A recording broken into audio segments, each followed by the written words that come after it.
They don't love you. They need you. There's a difference. But you were never taught to look for it. Because when it's family, you're told to endure. When it's friends, you're told to forgive.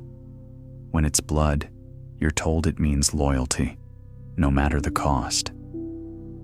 But what if the people closest to you are the ones who've been draining you the longest?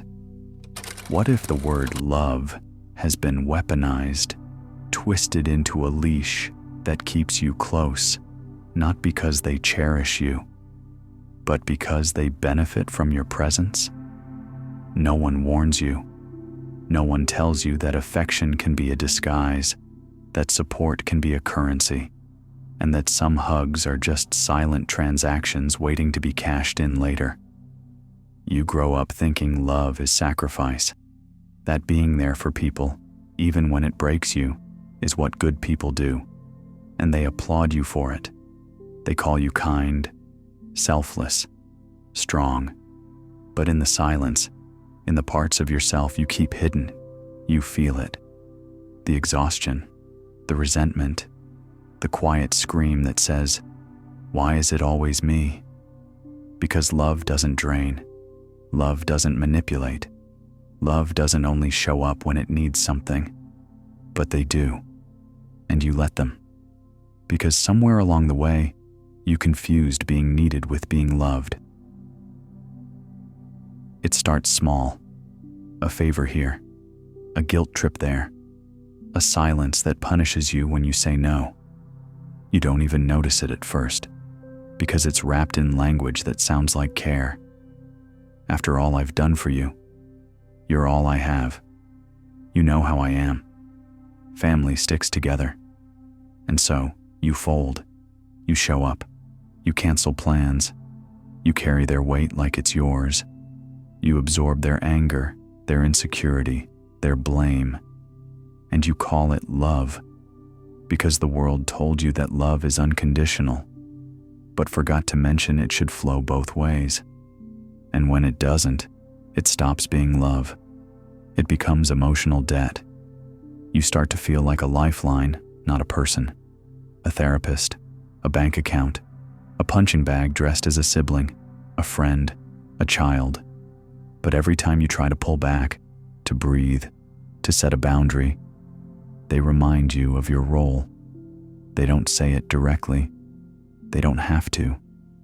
Their disappointment speaks louder than words. Their silence becomes sharp. Their warmth disappears the moment you stop complying. And deep down, you start asking yourself the question you're afraid to answer. If I stopped giving, would they still be here? The answer lives in your gut, and it's not the one you want.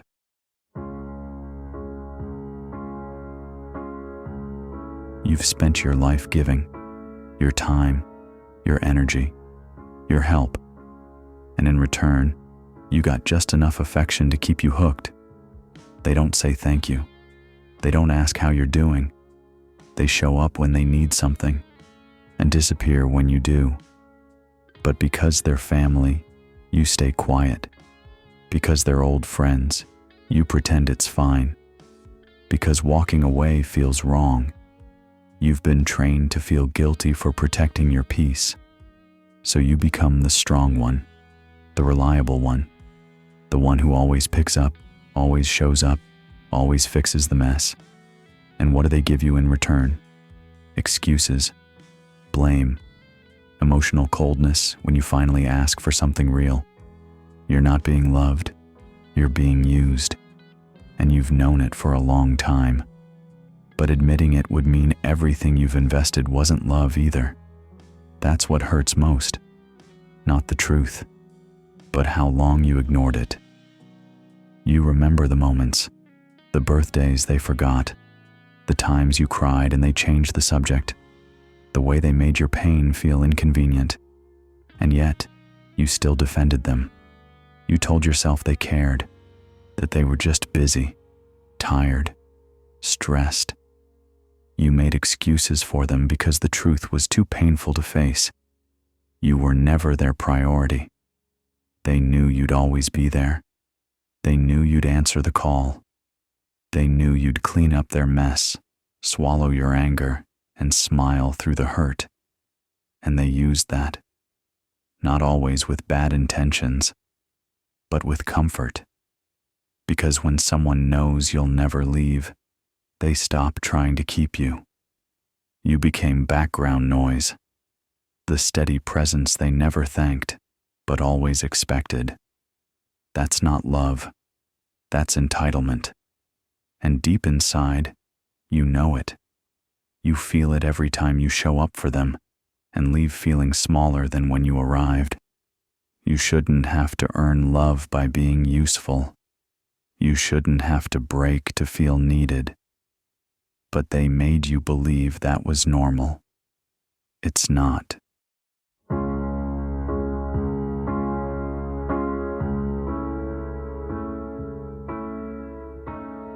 Love isn't supposed to feel like obligation.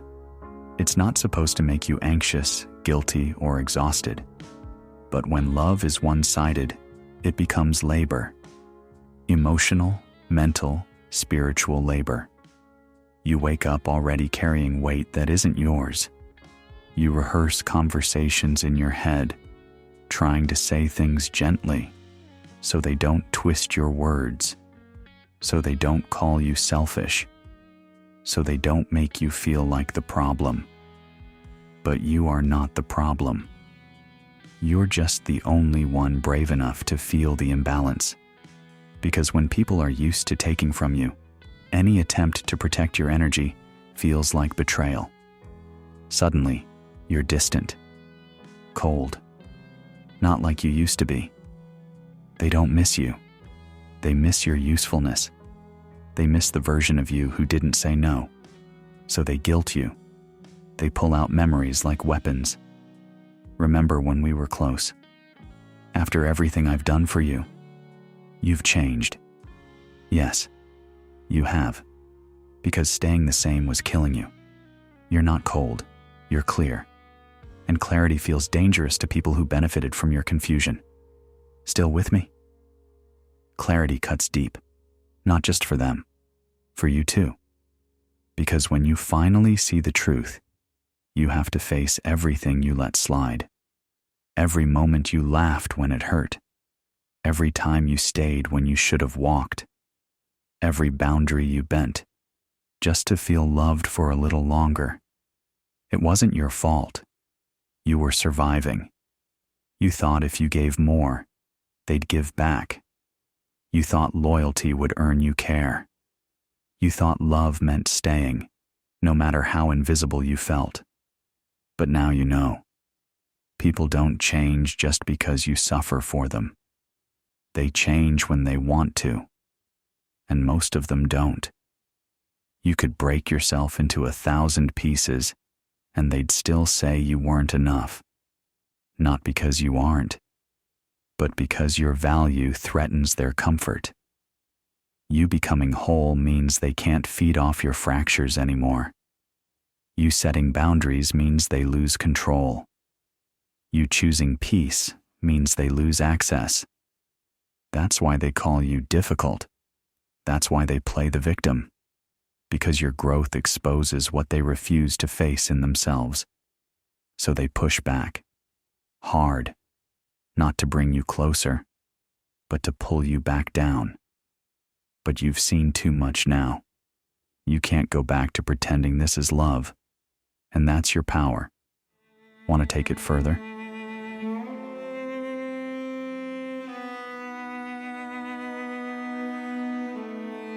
They don't miss you. They miss your silence.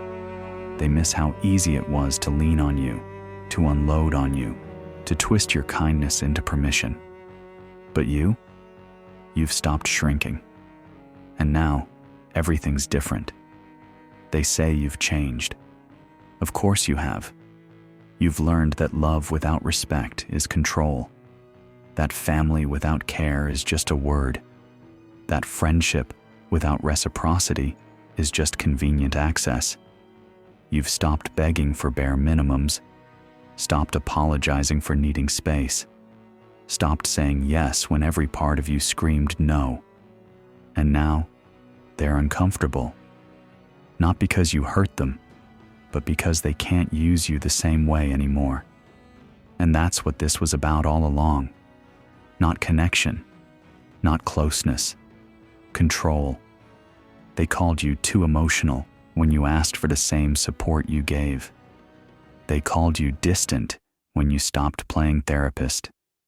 They called you ungrateful when you no longer played your role in their drama. You see it now. The patterns, the silence that wasn't peace, the loyalty that was really fear. And once you see it, you can't unsee it. Once you feel what real peace is like, you can't go back to emotional survival.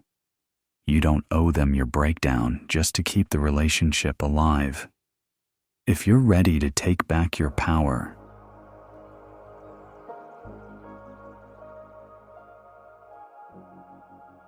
you don't hate them. You just finally love yourself enough to stop bleeding for people who never bring bandages. And that kind of shift, it's loud, even in silence. You stop responding so quickly. You stop explaining yourself. You stop making space for those who never asked how much it cost you to stay available. At first, the guilt is unbearable, because you've been trained to see your needs as selfish, to measure your worth by how useful you are to others, to call it love when you're really just avoiding abandonment. But the truth is, you were abandoned long before you ever said no. You were abandoned every time they ignored your pain, every time they only showed up for what you could offer, every time they vanished the moment you needed something back. So now you're rebuilding, not from scratch, but from truth. You're learning that distance can be healing, that protecting your peace is not cruelty, that walking away isn't betrayal when staying means betraying yourself. And maybe they'll never understand. Maybe they'll call you cold, arrogant, selfish. Let them.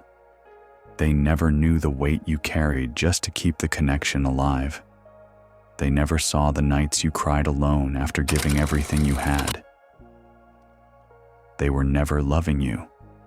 They were feeding on the version of you that didn't know how to say, enough. And now you do. Ready to end it strong? Enough doesn't always come with anger. Sometimes it comes with stillness, with a quiet decision made at 2 a.m. when you realize no one is coming to meet you halfway.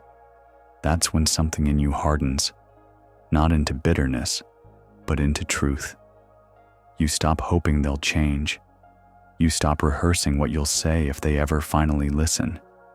You stop making them the center of your healing. And in that silence, you hear something for the first time. Yourself. Not the version of you that performs. Not the version desperate to keep peace, but the one who's been buried beneath years of emotional noise. The one who doesn't need to be needed. The one who's already enough without earning it. You start building a life where your worth isn't negotiated, where love is chosen, not coerced, where presence is mutual, and peace. Peace is permanent, not something you buy by sacrificing your sanity. You stop chasing love that costs too much. You stop calling pain connection. You stop letting the people who drained you decide who you are. Because now you know. You are not difficult. You were just surrounded by people who benefited from your silence. You are not broken. You were just buried under years of emotional debt. You are not cold. You are finally clear. And the truth? They never loved you. They used you. Now it's your turn to choose. Do you keep paying for that lie? Or do you finally walk away from the people who taught you to abandon yourself? That's not distance. That's freedom. And freedom always feels like betrayal. to those who were only loyal to your cage.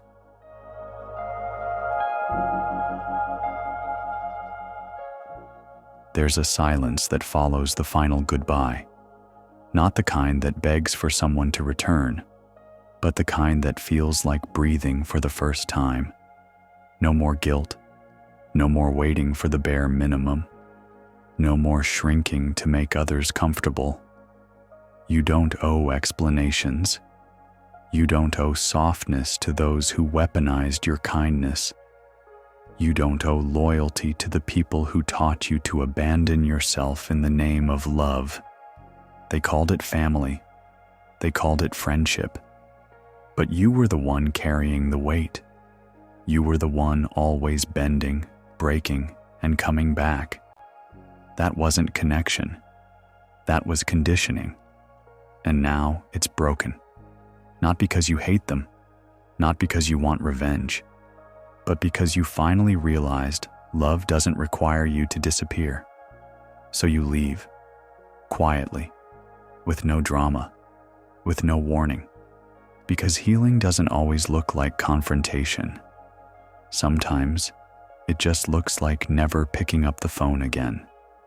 Never showing up for people who never showed up for you. And if they ask why you left, don't explain. They already know. They just never thought you'd stop playing your part. Here's the final truth. The moment you stopped being useful, they stopped calling it love. Let that sting. Let it wake you. Because from this moment on, you belong to yourself. And that's a kind of love they'll never be able to use. The moment you stopped being useful, they stopped calling it love.